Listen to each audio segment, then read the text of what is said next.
What's up? Welcome back to sa ating channel. It's Bobs TV. Alright, so tayong babalik muli mga babayan at ito, pag-usapan natin mga babayan, mayroon pong masamang balita dito kay Paulo Pulong Duterte.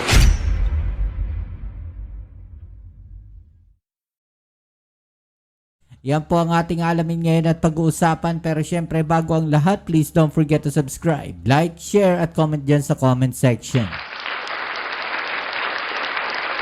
At syempre shoutouts tayo sa mga followers natin dyan. Maraming salamat po sa inyong suporta mga babayan. At sa lahat po ng mga nandiyan dyan palagi no, sa ating mga videos. Maraming salamat po sa inyo. Okay, so ito mga babayan, grabe no, mayroon pong masamang balita dito kay Pulong Duterte mga babayan, no?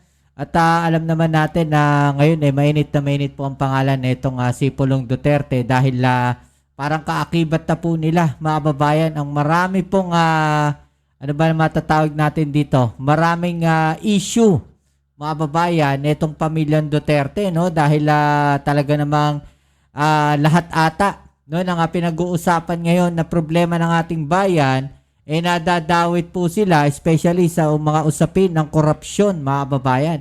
At ito po ay isang masamang balita mga babayan dahil ito pong si Trillanes, pakakasuhan daw po itong si Paulo Pulong Duterte mga babayan. Okay, so ito po yung balita na yan. Yan po mula sa Bilyonaryo News Channel mga babayan. Alam nyo, sa totoo lang, no, lahat naman tayo ay ayaw sa korupsyon, mga kababayan. Diba? Siyempre, lahat tayo ayaw sa korupsyon. Diba? Ang problema lang nakikita natin, mga kababayan, yung effort na ginagawa ng ating Pangulong Bongbong Marcos, tila mayroong mga humahad lang, no, mayroong mga pumipigil, mga kababayan, dahil sa kabila po ng lahat ng ginagawa ng Pangulo natin, nakikita natin, nilalabanan niya ang korupsyon, no? In-expose niya itong malawakang korupsyon sa DPWH mga babayan. Pero sa huli, lumalabas na parang siya pa, no? Yung naiipit dito sa korupsyon na to. Alam niyo po kasi ganyan talaga mga babayan, no? Kung sino yung mga taong lumalaban sa korupsyon, sa huli sila pa yung palalabasin, no? Na dawit sa korupsyon. No, ganyan po yung ginagawa nila. No, neto mga malalaking tao na nasa likod ng malawakang korupsyon diyan po sa DPWH. Okay, so ito panoorin natin. Ito pong balita na to na kung saan nagsalita na po itong si Trillanes mga babayan na kung saan ay pakakasuhan daw po itong si Pulong Duterte. Okay? Let's go.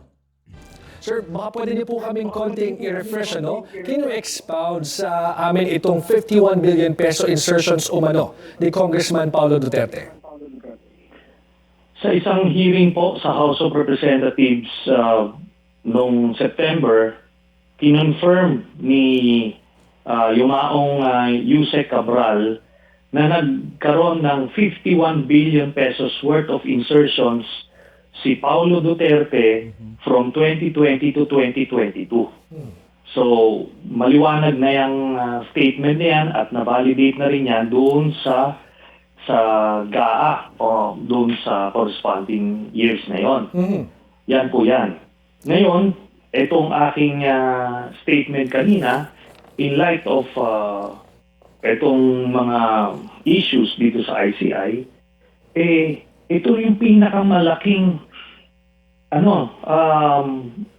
halaga na involved sa corruption diyan sa infrastructure na yan. Di ba yun ang purpose nila ng kanilang creation? Is imbestigahan. Pero itong si Paulo Duterte, nung pinatawag nila sa hearing, hindi sumipot. Tapos gano'n na. Maalala natin mga babayan, no, na ito nga po si Paulo Duterte nung sinabi po na iimbestigahan siya, iimbitahan siya sa ICI, wala daw problema, mga babayan. No, pero nung andyan na yung araw na yan, mga babayan, hindi po siya sumipot. No? Kaya sabi ng mga babayan natin, pare-pareho sila, no, na magkaapatid. 'Di ba? Si Pulong Duterte, hindi sumipot sa ICI. Ang dami niya pong sinasabi. Si Sara Duterte, ang dami ring sinasabi na haharapin niya itong impeachment case o impeachment complaint sa kanya. Wala ring nangyari, mga kababayan. Si Baste, hinamon po. No? Hinamon po. Etong si General Torre, wala rin. Hindi rin sumipot. No? Yan po yung problema sa kanila, mga kababayan, na nakikita natin palagi. No? Na ang tatapang nila sumagot. No? Sige, pagka may mga ganyan. Pero pagdating po sa investigasyon, mukhang nag-aatrasan po sila, mga kababayan.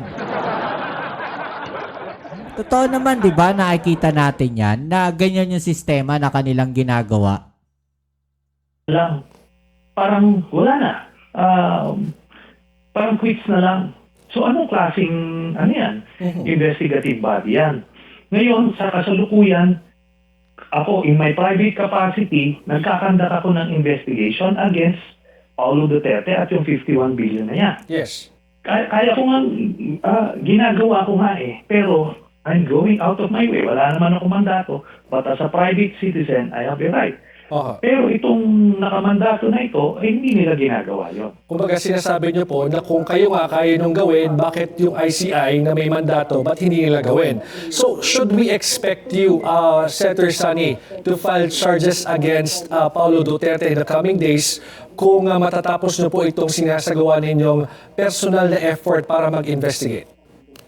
Yes, sa January natin ipa-file ito. So, pinapaspasan na namin to. Marami kasi ito At itong, ang very clear dito, kinumpirma mismo ni Paulo Duterte na meron siyang at least 49 billion. Sinabi niya 49 billion daw ito, completed daw ito lahat.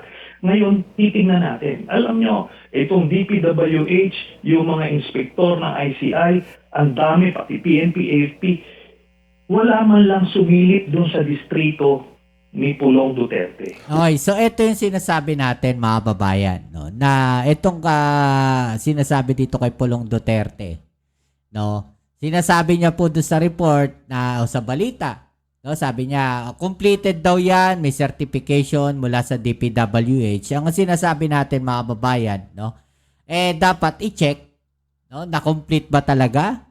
Completed ba talaga? No, kasi diyan nagsisimula yung usapin ng Ghost Project. 'Di ba? Sasabihin nila completed do sa mga reports, pero 'di ba nakita natin wala naman talaga yung proyekto. Kung meron man, mga babayan, halos hindi nga naumpisahan. No, nag-umpisa man sila, naghukay lang tapos na. O gumawa man ng konti, yun na yun. 'Di ba? Nakasingil na kagad. Doon nga lumabas yung yung mga Ghost Project 'Di ba? Kaya dapat i-double check na. No, ito po mga proyekto na 49 billion ayon kay Pulong Duterte, mga babayan, dapat i-double check. Completed ba talaga yung mga proyekto na yan? Nandiyan ba talaga yung mga proyekto na yan? Yun din yung sinasabi dito ni Trillanes. 'Di ba? Inspeksyonin. Tignan. I-double check. No, kung talaga bang completed yung mga proyekto na yan, natapos ba talaga yung mga proyekto na yan? Yun yung mahiwaga dito. What do you think is the reason behind that, Senator Trillanes? Is either takot or kakampi nila. Okay, nabanggit niyo po unang-una na of course si Yusek Cabral nag-expose itong 51 billion pesos. Now that she's dead, sa tingin niyo po ba ay hihina yung posibleng ebidensya na magtuturo dito kay Representative Duterte sa mga anomalyang binabanggit po ninyo? Hindi po, kasi kinonfirm lang naman ni Yusek Cabral yung nasa records na. Kasi nasa records naman na ito ang ni-request niya ni Pulong Duterte, total yan for the 3 years, 51 billion. At si Pulong na mismo ang nag-confirm 49 billion daw. Sige, pagbigyan na natin yung 2 billion na yun. Pero siya mismo nag-confirm na nag-insert siya ng 49 billion. Imagine niyo, ngayon nga, 1 billion, may kaso ka ng malaki, di ba? Ito mga nakulong. Less than 1 billion nga itong mga ito Itong isang 51 billion, itong ICI. Hindi man lang sinilip, di ba? Ilan yung naging investigador dyan? Si Magalong at itong mga investigador na kung sino-sino, yung DPWH. Bakit di sila pumupunta doon?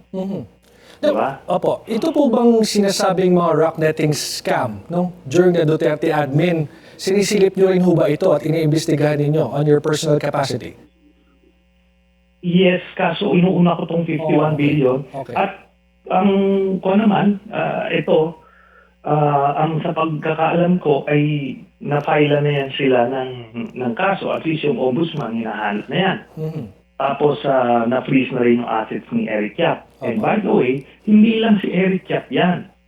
Ang kapartner niya dyan sa mga anomalyang yan ay si Pulong. Kasi alam ng mga taga-kongreso na tao lang ni Pulong si Eric Yap na ginawang appropriations committee. Kaya yan ang sitwasyon dyan. So, partnership yan. Kumbaga, yan po ang kailangan nating patunayan, yung relationship between Pulong Duterte and Congressman Eric Yap. But as far as I know, and correct me if I'm wrong po, Senator Trillanes, ito pong, nakapag-file na po kayo ng kaso against Senator Bongo and former President Digong Duterte in relation to the billions of pesos of projects that were awarded to the construction company po ng mga kaanak ni Senator Go. Is that correct? Yes. Okay. Na-file na natin. Kasi nga hindi gumagalaw itong ICI eh. Ano na Ako na lang mismo. ano na Diba? pong estado noon na Senator Sunny? I would like to believe na nagsisimula na yung fact-finding phase ng Office of the Ombudsman. Kasi matagal ko nang na-i-submit yan, dapat pinapaspasan nila. Kasi ito napaka-obvious po na itong kaso ni Bongo. Biruin nyo, 7 billion pesos worth of projects ang inaward sa tatay at kapatid niya na maliwanag yan sa ating batas na bawal. Bawal magkaroon ng kontrata sa nasasakupan ng teritoryo. Siya, senador siya at special assistant to the president na buong Pilipinas yung sakop nila. Hindi pwede kang makakuha ng kontrata within 4th degree of consanguinity and affinity. Kaya kung ikaw ay senador, wala ka dapat kontraktor na kapatid at tatay. Ang advice mo sa kanila, kung sila ay may ganyang klaseng trabaho, doon sila sa private sector magtrabaho. Kasi merong conflict. Ito, 200 contracts ang inaward. Ano ba bang kailangan natin pag-isipan dito? Ito yung mga dapat unang nakukulong. Pero, yun na nga mahiwaga eh. Di ba? Anong ginagawa nitong mga ito? Now, Senator Sunny, nakuha namin itong list ng umano'y DPWH leaks kung saan nakalista as a 2020 proponent sa DPWH budget proposal sa NEP, itong si Congressman Paulo Duterte. The total reached 764 million pesos, which is far from the 51 billion peso insertion allegations. What can you say about this po? Yan kasi yung sa NEP. At yung sinasabi natin dito, yung insertion sa GAB, sa General Appropriations Bill, yung sa House. Okay. Tapos eventually sa BICAM. May proseso po yan eh. Yung mga sinasabi nila ngayong DPWH leaks na yan, yan po yung sa National Expenditure Program. Okay. Request. Makita nyo, Oo. anong taon po yan? 2020. Baka 2020. Biruin nyo, doon nagsimula. Pero nung nasa House na, lumobo ng billion-billion na yan. Kaya nga, pag tinotal mo, 2020 to 2022, doon sa distrito ni Pulong, maliwanag mo naman yun eh. Grabe, no? Imagine ninyo, billion-billion yung pera na pumapasok sa distrito nila. Di ba mga kababayan? Nakakapagtaka, no? At ang Pangulo po nung time na yan eh. Ang dating Pangulong Duterte, talagang parang nalapastangan yung pera ng taong bayan dito. 'Di ba? Kung iisipin nga natin, no, sa in layman's term, mga kababayan, no, sa salitang parang pinagdakawan po nila, no, ang taong bayan. At eto naman mga DDS, baliwala sa kanila yan. No, hindi nila pinapansin yan. Lagi lang nila sinasabi, paninira lang yan sa mga Duterte. Pero ito 'di ba? nakikita right in front of their eyes, mga kababayan, ay mayroong mga ganitong detalye. 'Di ba? Merong numero na nakikita, mga kababayan.